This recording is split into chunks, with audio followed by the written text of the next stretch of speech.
வணக்கம் மக்களே. கடைசி வரை கடவுள் வந்து காப்பாத்துவாருன்னு காத்துட்டு இருக்கீங்களா? அப்படின்னா இந்த வீடியோ உங்களுக்கு தான்.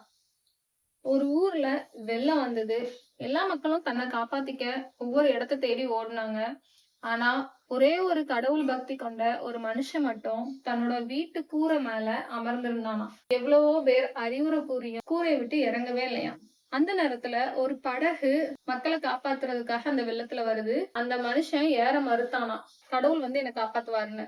அடுத்ததா மீட்பு படையினர் வராங்களாம். அப்பவும் அந்த மனுஷன் வந்து அவங்க கூட போறதுக்கு மறுத்துட்டான். ஹெலிகாப்டர்ல வந்து ஒரு கயிறை இறக்குறாங்களாம். அதையும் அந்த மனுஷன் வந்து மறுத்துட்டானாம். கடைசியில வெள்ளம் அதிகமாயி நீர்ல மூழ்கி அந்த மனுஷன் வந்து இறந்து போனானா. கடவுள் கிட்ட போய் கேக்குறான், நான் உங்களையே முழுசா நம்பியிருந்தேன். ஆனா நீங்க என்னை காப்பாத்தல, கைவிட்டுட்டீங்க அப்படின்னு. நான் உன்னை காப்பாத்துறதுக்கு ஒரு படகுல வந்தேன். நான் மீட்பு படையினரா வந்தேன். ஹெலிகாப்டர்ல இருந்து கயிறு கொடுத்து உன்னை இறக்க பார்த்தேன். அப்பவும் நீ வரல. மனுஷங்க ரூபத்துலதான் நான் உனக்கு உதவி பண்ண முடியும். கடவுளா காட்சி கொடுக்கணும்னா அது கனவுலையும் படங்கள்லயும் மட்டும்தான் முடியும் அப்படின்னு கடவுள் சொன்னாராம். இப்பவும் நாம இதே மாதிரி தான் நமக்கு கடவுள் நேர்ல வரணும் எதிர்பார்க்கிறோம்.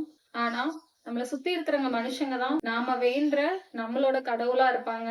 ஒவ்வொரு உதவியும் வாய்ப்பும் நம்ம கதவை தட்டும் போது நம்ம எடுத்துக்கணும். அப்படி செஞ்சோம்னா நம்ம கடவுள்கிட்ட வேண்டினதை விட நல்லாவே இருக்கும். நம்முடைய பயணம் தொடர்ந்து தொடரட்டும் சொல்லி முடிச்சுக்கிறேன். நல்லதே நடக்கும்.